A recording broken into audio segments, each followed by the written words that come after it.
Well, hey there, Ken. How you doing? I'm doing pretty good. Pretty good. This is actually turning out to be a lot more work than I had anticipated. I think all of us are finding that out. I think it was kind of nice, maybe to begin with, as a little bit of change of pace. But I think as time goes on, that's starting to wear off. And then I think I first noticed that when I felt my heart sink a little bit when I saw the governor's new mandate yesterday, when saying he's extending it to May 4th, and I was just, oh, really? Yep. But I guess it's challenging all of us. I was actually listening to a discussion between a couple of pastors this week, and he said something that I thought was really good. He just said, the enemy's attack isn't necessarily in the virus or in the pandemic, but it's in our response. When we start to Mhm. get impatient, when we start to get, start hoarding things or whatever it is, that's really when he can start to get a foothold and really make things look bad.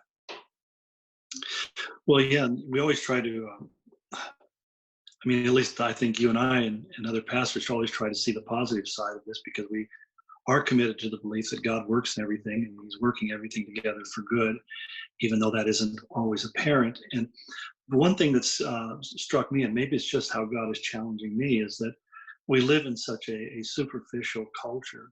Mm. In fact, things that move so quickly and changes so rapid that we don't really even have time anytime to take a situation to a deeper level and really work it out. As I watch the news broadcasts, I see a lot of very simplistic responses.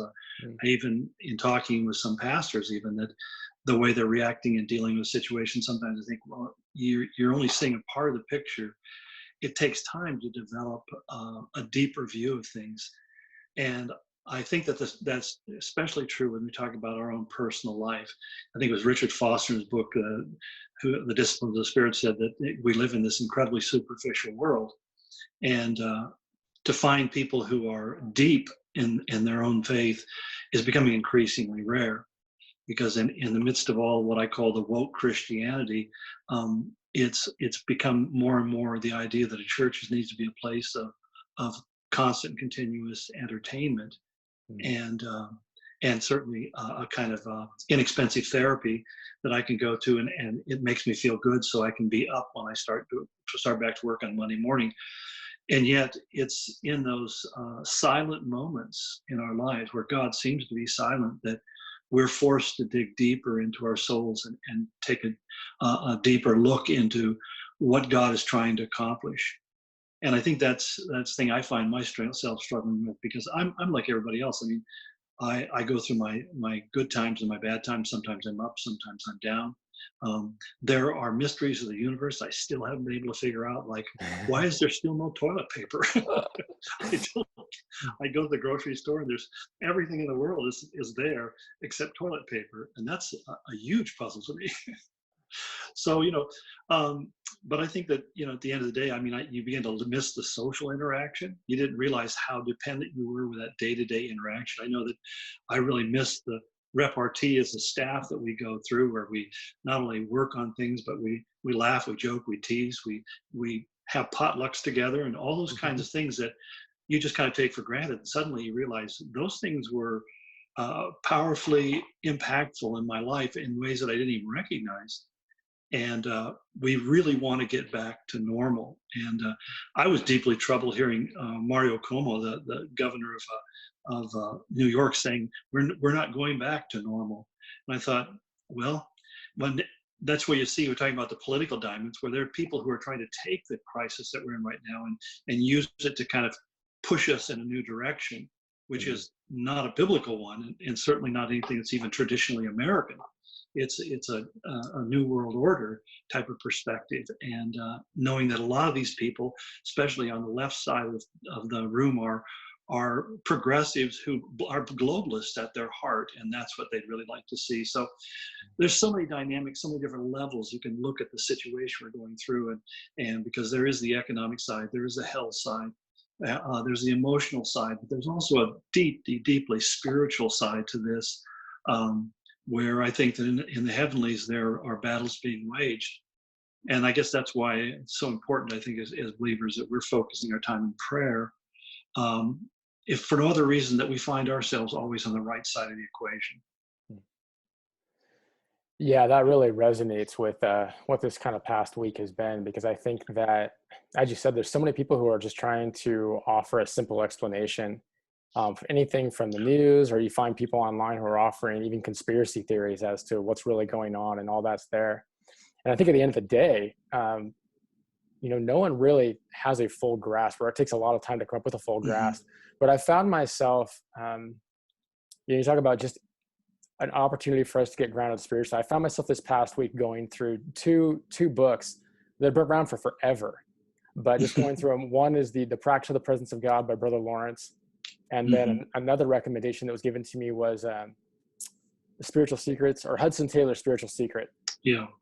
and just two guys who are just dialed in. Hmm. Um, and I've just felt, with all the different conspiracy theories and all the different news going on and everything, that's just where I want to be. It's just, my focus is really on the Lord, because no matter what happens around us, like, that's the one thing that we have, that really is our rock. Well, I Or think a lot of us are discovering how so many of the things that had become dependencies in our life are non-essential.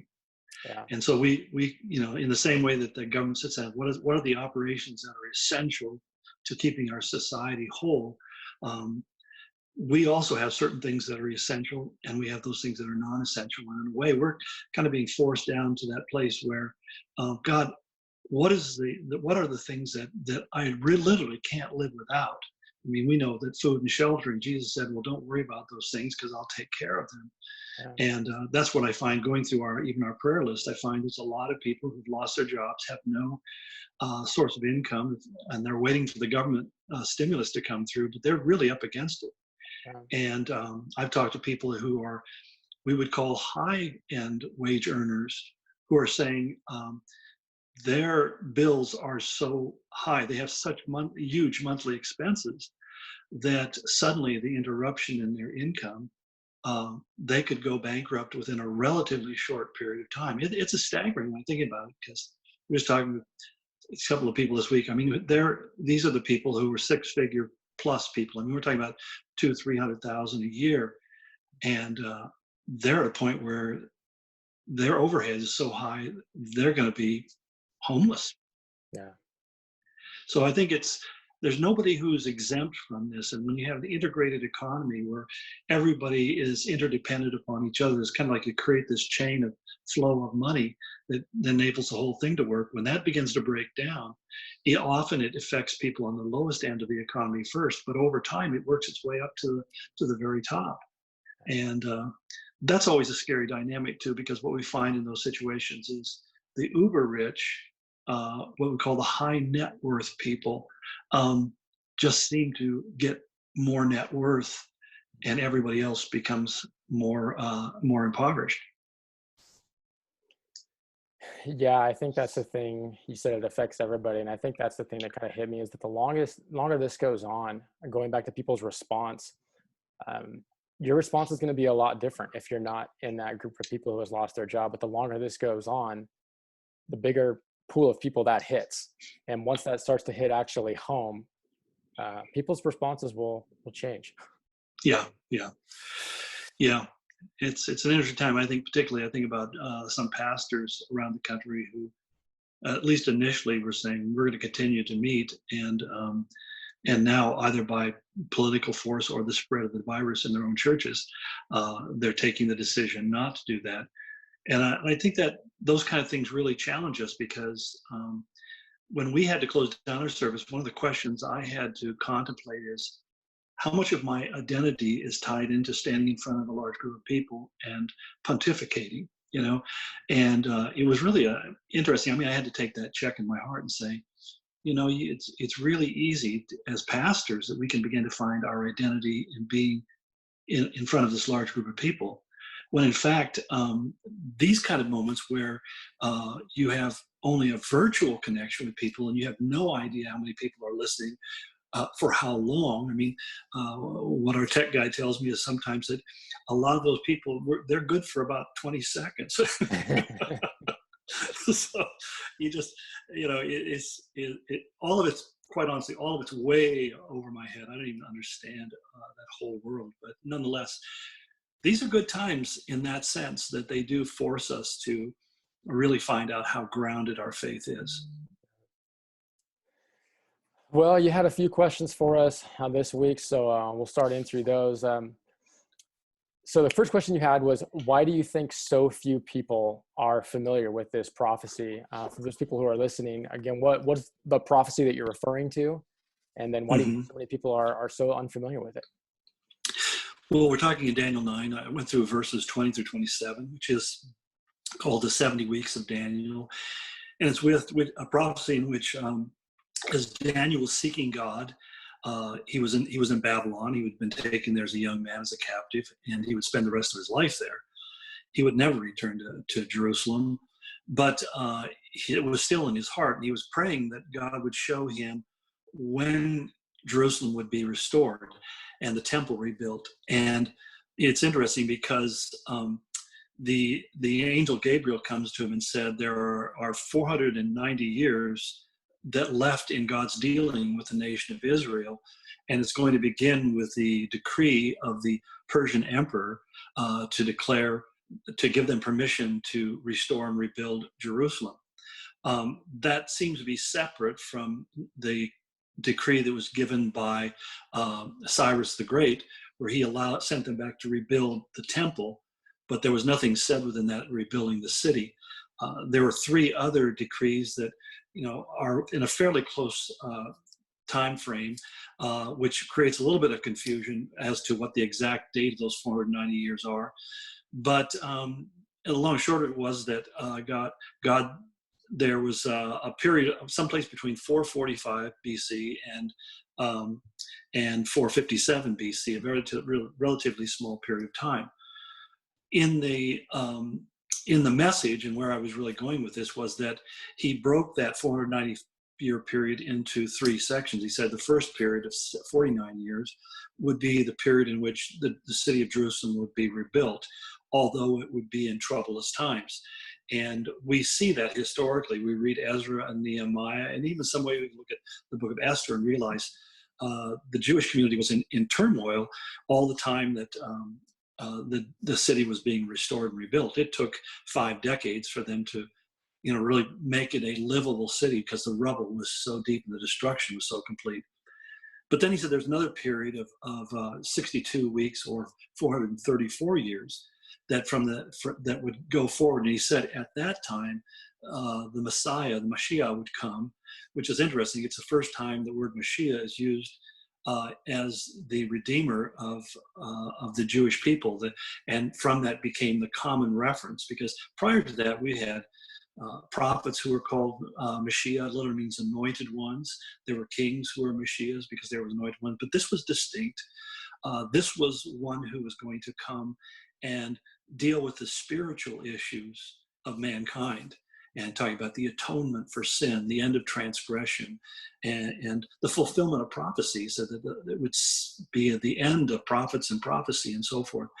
And when you begin to track that out, basically because the Jewish calendar and the Babylonian calendar and the Persian calendar all had 360-day years, and with the Jews, they would add an extra month every 13 years to make up for what was missing in the calendar.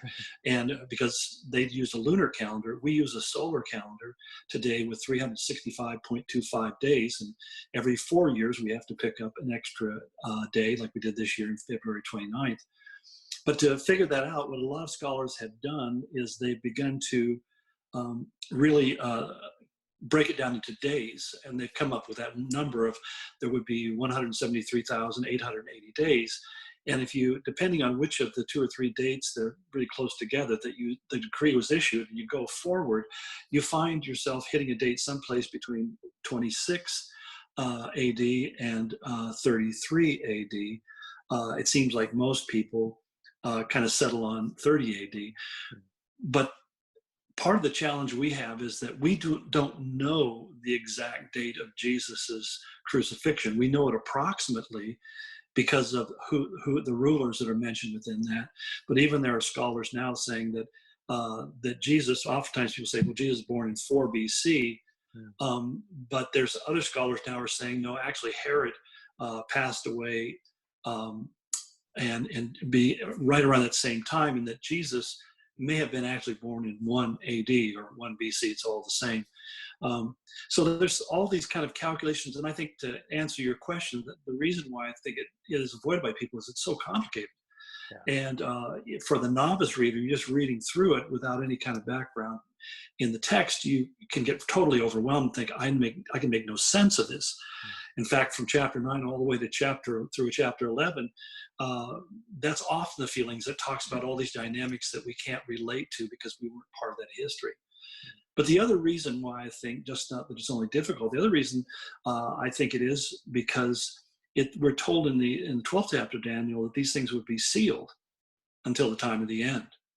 And so the first one that I know of who actually published on this issue was a guy named Sir Robert Anderson back in the late 19th century. And he wrote a book called The Coming Prince. And he was the first one who began to kind of try to figure out all these dynamics. The third reason, not that you necessarily need one, is that I think there's a lot of pastors who just simply go, I have trouble understanding it. I have trouble communicating it, which is the kind of way I felt after I finished my message this week. And they just rather not take the trouble and go through the effort. And my position, I always feel that we should honor the whole Word of God, and we should do our best. And even being willing to admit that I don't necessarily have this all figured out, but it's important enough for us to look at it. So I even read every name in the genealogies. Yeah. And you pronounce all of them exactly right, I'm sure. But I just found if you pronounce them quickly, people can't hear you. Yeah, there you go. I was Gray, my son, this week did the scripture reading, and they came across the city that's mentioned in there, and he's like, well, how do you say that? I'm like, well, let's look online and see that. And we found well-known pastors, and they all pronounce it differently. So I'm just like, you know what, just be confident, just go with it. Yeah. But I think all three of those reasons make me think back to a conversation we had a couple of weeks back, I think, about you just saying the importance of reading scripture together as a community. Because the one thing that I've noticed, or the one that I've seen, is that even if you just get by yourself, let's say you're just going to go through the book of Daniel and just going to figure this all out, on your own, you're going to come up with some really bizarre thoughts and kind of interpretations. Because I think just the few things that you mapped out, the fact that it wasn't written in English, and so if you're an English speaking and just try to, go a one-to-one matching, that's not going to work. Even the things of the different days of the calendar year of how you get this. But that's just something I'm really fascinated with, is as you really have to go back and try to understand what did it actually mean to them before you actually jump to the spot, which I think we all so quickly come to, is what does that mean for me today? Yeah. Well, that's a relatively new revival in biblical interpretation, is the idea of trying to understand the cultural context of the original writers and those who heard it the first time. I think it's one of the values that I find in taking people to Israel, is because the archaeological term is in situ. In other words, in the situation of the place, when you discover something, you dig it out where it was discarded and left and buried. That's where I can get into conversations that probably I'll lose my audience in, but basically a lot of things that are found and sold in the antiquities market, we don't know where they were dug up from, or if they're even genuine, because the world of fake artifacts is alive and well and very profitable. Right. But nonetheless, it's that idea of understanding it. If you find a pot in the ground, to find it in the situation it was, at the layer that it was. And that tells us all about which culture, what was the way that culture functioned. And these are some of the values. So that something like the School of Archaeology, which is a relatively new discipline, it's less than 200 years old now, has so revealed things. I mean, we notably the Dead Sea Scrolls, but it has opened up things to us. And so that's part of the challenge. And we have an advantage in our age that didn't exist even 100 years ago, to be able to have a better understanding of the culture of the Bible than they did in ancient times. And that's where, like I say, when people go to Israel, it doesn't answer all their questions or make them overnight scholars, but it kind of opens up a whole new perspective. And I find many people become fairly committed to studying the background, the history of the Bible, so they can understand it better. Yeah, I guess the encouragement to people, it would be that it is difficult. Like it takes time to go through. But I just am reminded of the words that all scripture is God breathed. Like it's all profitable. It's all there for a reason. Yeah. And as you said, as you look at it as a whole, the whole story, and start to ask your question, okay, as I understand the message of the whole story of the narrative of the Bible, where does this fit in? Because that changes everything. I think a lot of people that I've talked to, they read it and they make themselves the main character, and so that leads to the question of, how does this relate to me, or why is this important? But we really have to understand correctly where we fit in the entire thing before we can ask that question. That's where a lot of misinterpretation and even false teaching comes from, is that people will take a passage out of its context, and I've seen whole sermons preached on passages that weren't saying what the guy was saying, because he just simply, it becomes a catchphrase that they use, and then they begin to apply it. It's and I just it's really, really troubling to me when that happens. That's why I always tell people to use the 20-20 rule. Look at the 20 verses in front of that, and look at 20 verses after it, and then you have some of the context, and it helps you understand what is being said. So there's a lot of theological misunderstanding and misinterpretation that takes place because people don't recognize, or they misunderstand, the context. Yeah, I think before we move on, I guess just I've talked to enough people that I've kind of been surprised a little bit, actually, where I'll talk to people and they'll say, yeah, I've read the Bible for several years. And then a message will come up and it'll reference a certain passage, and they'll be like, well, I've never read that book before. So I'm just like, there's a lot of people. And I would just say the encouraging thing is, if that's you, if that's somebody who's watching this, and you say you've read the Bible for years, but there's been some books that you have skipped over, just the encouragement would just be to read all of it. It's all so important. I think from a spiritual sense, it's almost like saying, would you like to get something to eat? And the person says, well, I've already eaten. Yeah. Yeah. It's like, so you did it once and you never have to do it again. Yeah. It's just, no, it's a feeding. And when I was a young believer, we were taught that this was essential as your daily bread. And so that to read it was to feed your soul. Read it before you need it. Yeah, so good.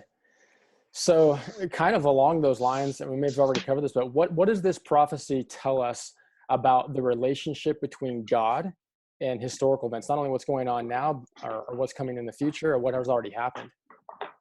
Well, I think that everything that we've been talking about over the last several weeks has been this message that God is the author. He's not just foretelling the future. He's the one who's actually bringing it to pass. He's determining what will happen. And I think that has a very personal value to us when we understand the God that we serve is the one who foresees and controls what's going to come. And if we're surrendered to him with our life, then we have that promise of Romans 8:28 that he's going to cause all those things to work together for the good of those who are really preordained to follow a path for their life. I mean, my salvation is preordained, heaven is preordained, but even my steps, and that's why the psalmist would say, guide my steps, because we don't have the ability to understand. I mean, as I would point out that before, it's like, how many of us saw this situation arising in January? I was in Israel and life was great. I'd come home and all of a sudden it's not good. Yeah. And that's where I think that it's when things like this happen that catch us completely off guard, and so cut the legs out from under us financially, emotionally, relationally, we suddenly find ourselves kind of swirling and trying to get reoriented. And the reorientation comes when we get back to the Word of God and become reminded that God is on the throne, He's in control, and He's got this. Yeah, it reminds me of a class I took several years back where they give this an illustration. Again, I think it points out just to how prone we are to be centered around ourselves, because they use this analogy of a parade, and how if you ever go down onto the street and watch a parade, all you see is what's happening as it goes right in front of you. So that's kind of how we see things. I didn't know that was coming, but whoa, didn't know that was going to be here. Yeah. But if you get an aerial view, you can kind of see what was behind, what was after it, and it just takes on a whole different meaning. And I think that as you said, as we get surprised by stuff, I think it's so important to realize that, like God wasn't surprised. He knew down to the very minute that something was going to happen.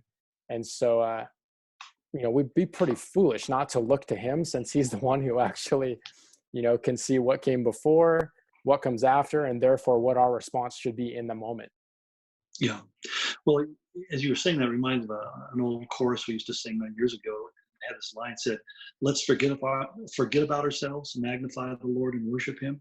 Yeah. And I always stopped at that first phrase. I mean, how do I forget about myself?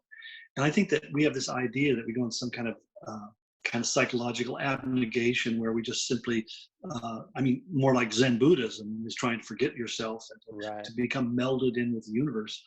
But I don't think that's what God's calling us to. It's not so much to forget about ourselves, but to rather see ourselves in Him, so that I am still myself, but I see myself not independent, not connected to something else, but I see myself in Him. And that was really the essence of idolatry in the ancient world, is that they were seeking that oneness with another God. And that was the thing that God said was an abomination in His sight. That's why He often refers to that as the idolatry in what we call conjugal terms. He talks about your adulterers, they're your lovers, and this kind of terminology. And it's because it's not that they have become isolated, it's because they become bonded with something. And that's human nature. We bond with something and we find our identity in something. That's what the fashion world makes its living on. Yeah. Like my granddaughter wrote to my wife the other day and asked her if she would get her some kind of little outfit for school or something. And my wife said, "Wait a minute, you don't go to school. You can't leave the house. Where are you gonna wear it?" And she said, "Well, I'll just wear it here." And my wife said, "Well, then you'll get it all dirty." No, I play very carefully.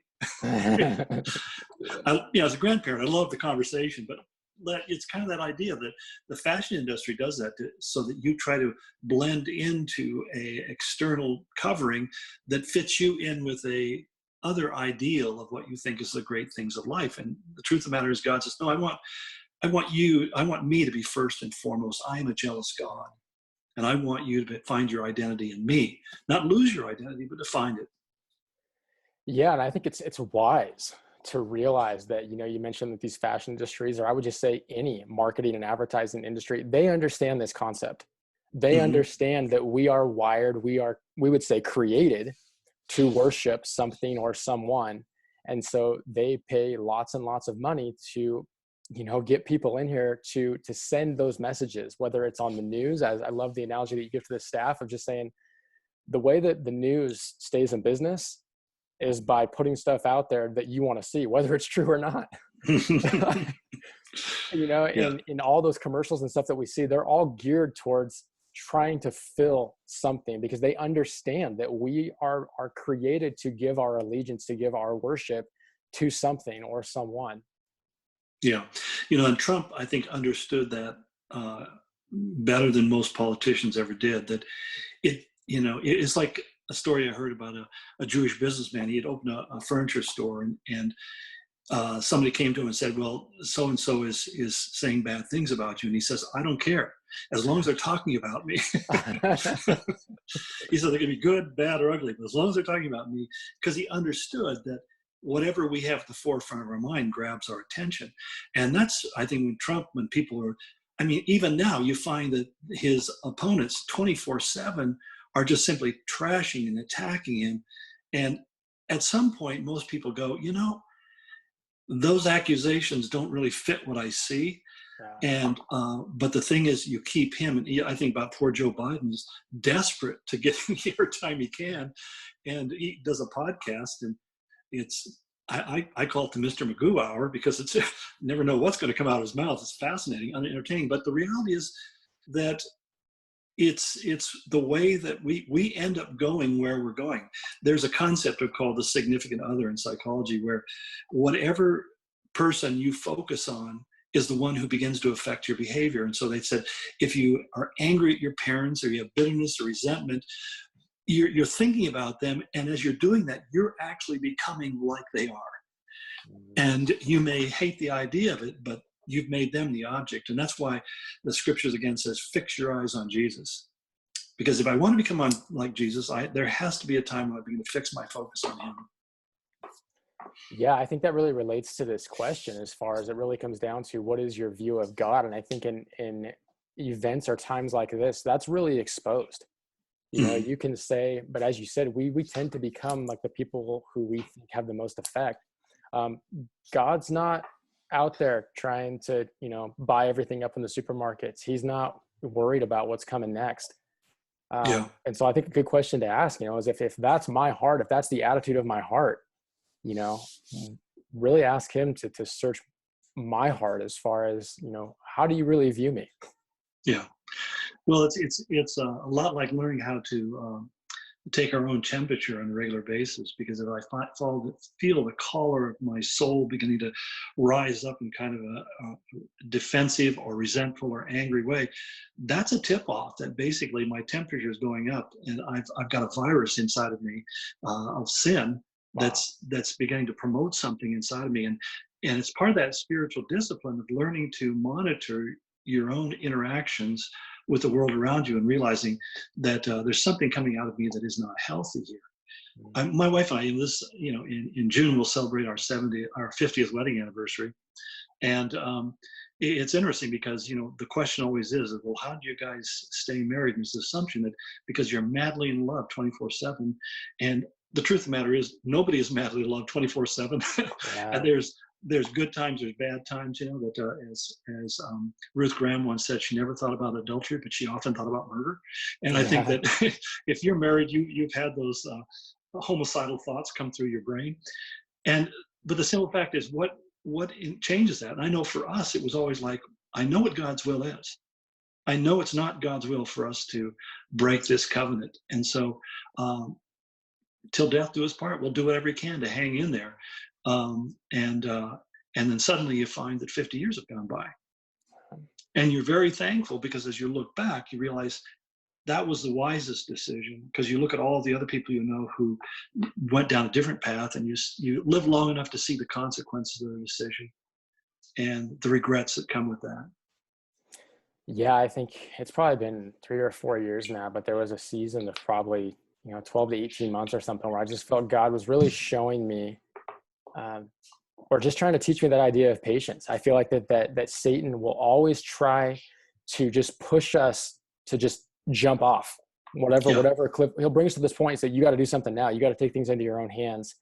And I felt just like there was just a long season, short relatively in light of eternity, but this season that seemed long for me, where God was just saying, you know what, like if you just wait on me, this will be okay. But I feel like, again, the enemy knows that and just wants us to just push us just a little bit farther, so that we feel like there's no other recourse. I have to jump. Yeah.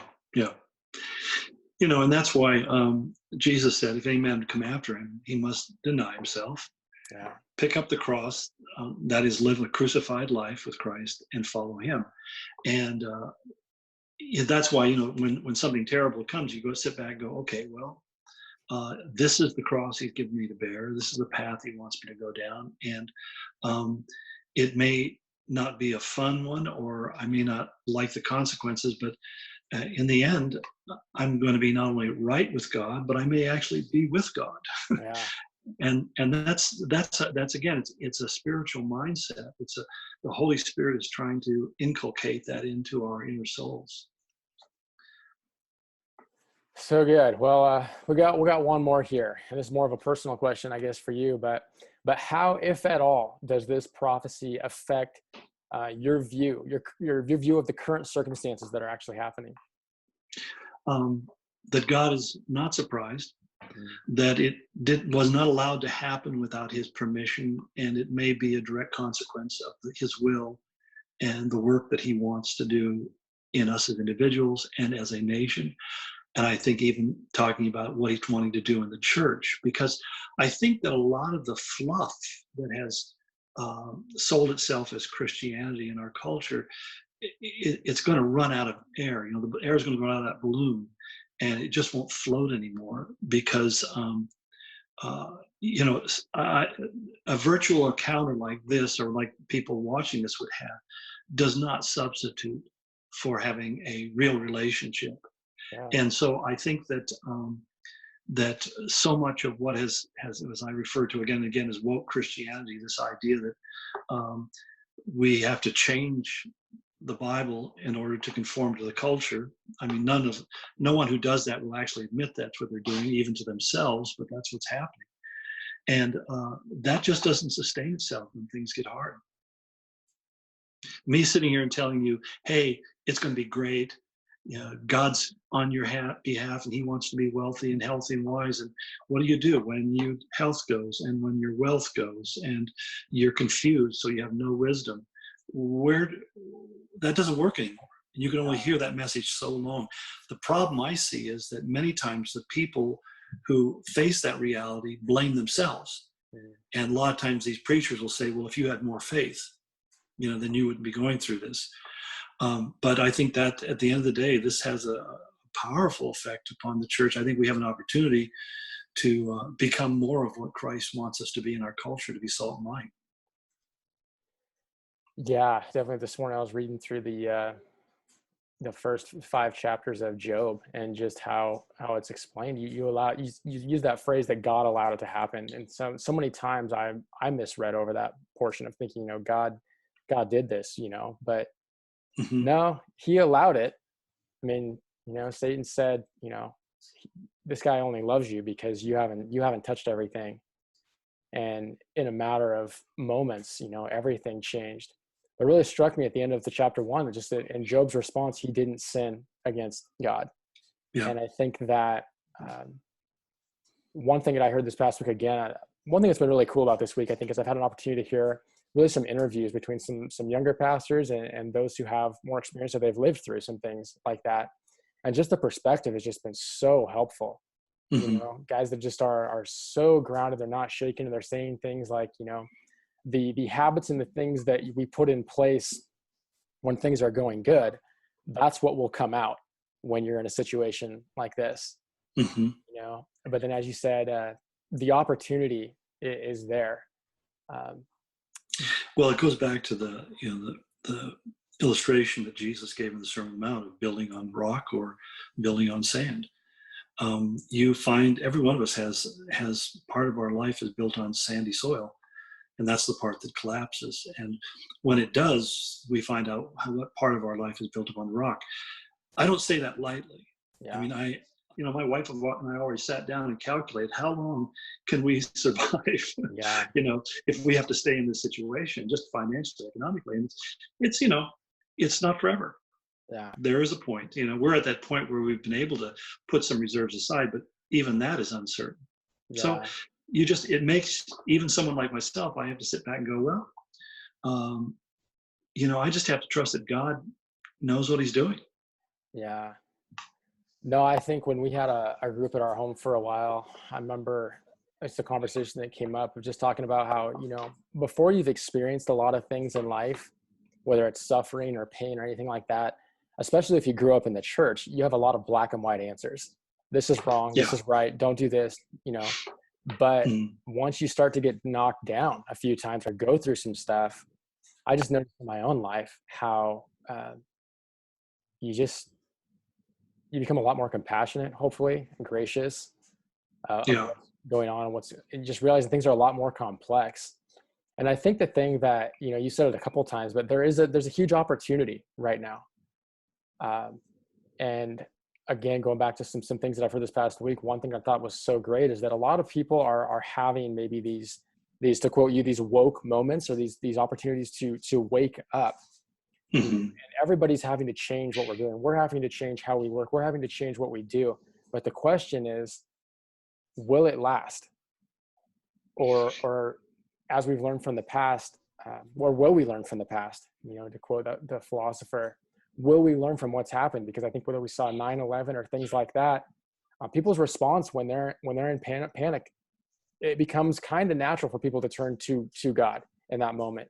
Hmm. But once things start to level out or things start to get back to normal, will it last, or will we? We'll be tempted to go back, but what will we do? Well, 9/11, those of us who were pastoring during that time realized we had a 2-week revival. Mhm. I mean, the first 2 weeks after 9/11, we had to, I mean, we didn't have a place to put people. So we were just overwhelmed by the crowds, added services and did all this stuff. And then all of a sudden, it just kind of ended.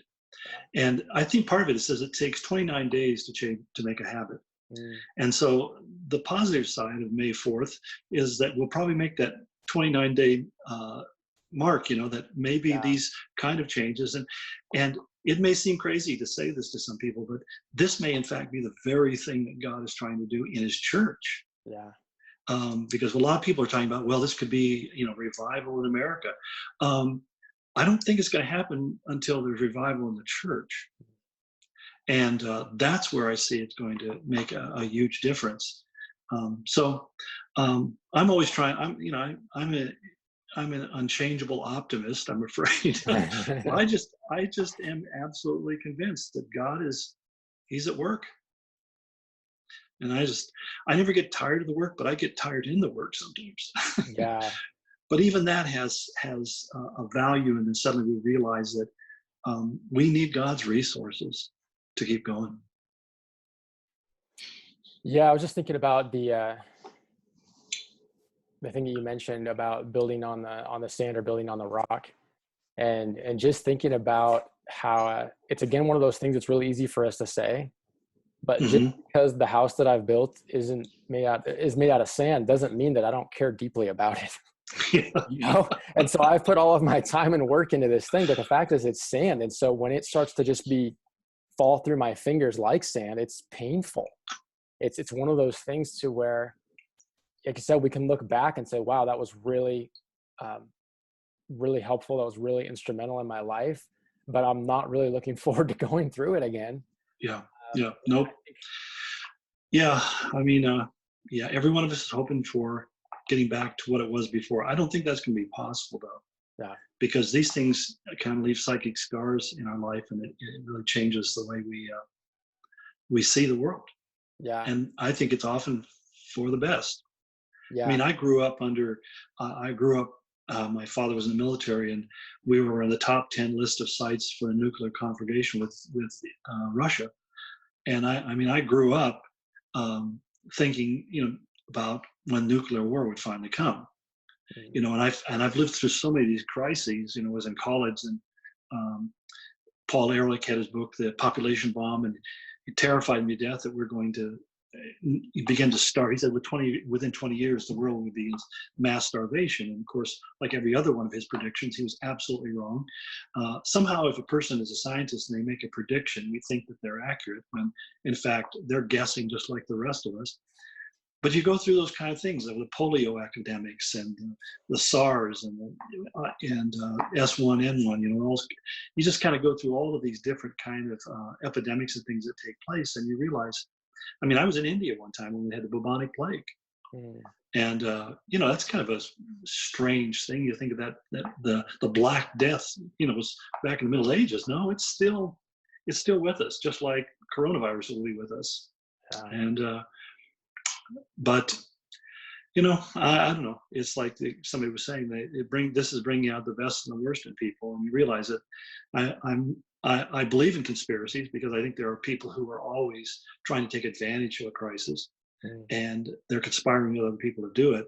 They rarely don't succeed, and when they do, it's usually horrific in its consequences. But be that as it may, I'm not completely inert to that because I'm getting a lot of people writing me about what about this and what about that. And I don't question that people are really trying to foist an agenda on us.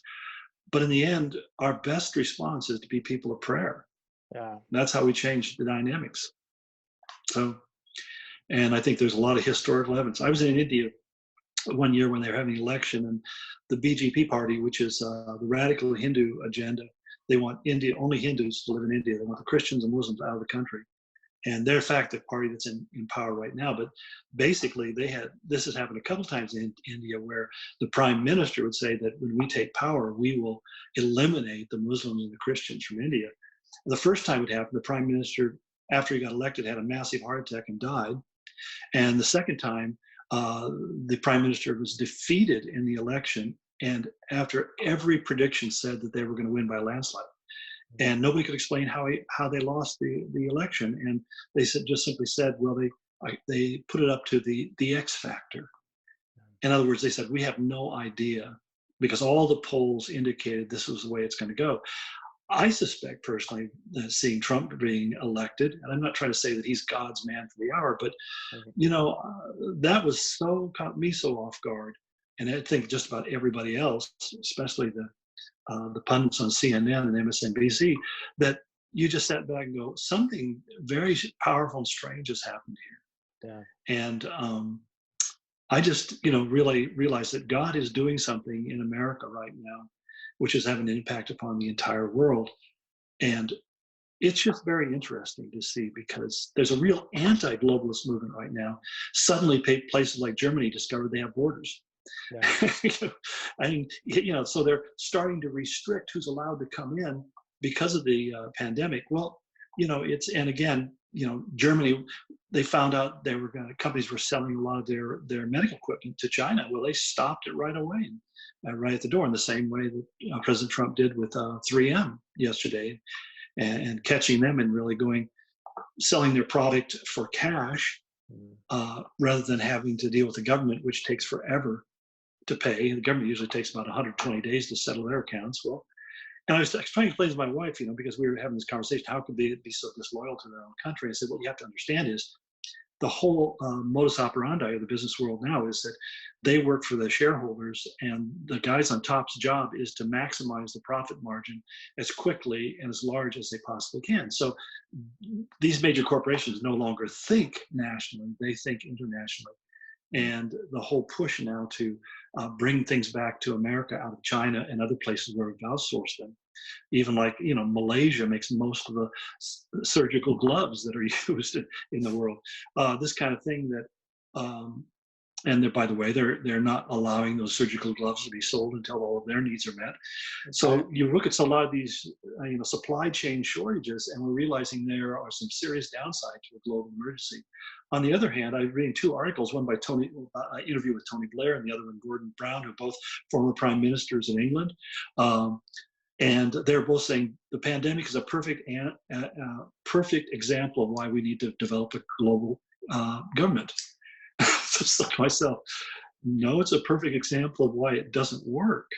Yeah. But something will happen, and we'll end up there because God said it will be. Yeah. No, and I think that's a good place to bring it in, because I think really your response to all this is based on kind of, that cliche word that I haven't heard for a while, but just what's your worldview? Yeah. Like if youth are waiting for this to happen, in the same way that the Jews are waiting for the Messiah, thinking that that's going to be the answer. And of course, the thing is, we're like them in the fact it doesn't always look like we think it's going to look like. But if you really trust God's sovereignty, then you just, like I said, prayer is the way that we bend our will to be more in line with what he's doing. Amen. So, well, I'm going to have you pray in a little bit, but again, for anybody who's watching, this has been a lot of fun. Ken, I love these conversations, honestly. And I think it goes back to the idea of just discussing in a group context. I trust that everybody who's watching this is wrestling through this stuff and having questions. And so we've developed some small group communities that are online in this format with multiple people. And so I want to encourage you, I don't have a place to work this stuff out in your head, to join one of our small groups, have this conversation, work through these things, as you seek to grow in your faith. But Ken, you just want to close us out in prayer? Yes. Father, we pray that you would use all of this that we've talked about today to give hope and encouragement and clarity to a lot of people, Lord.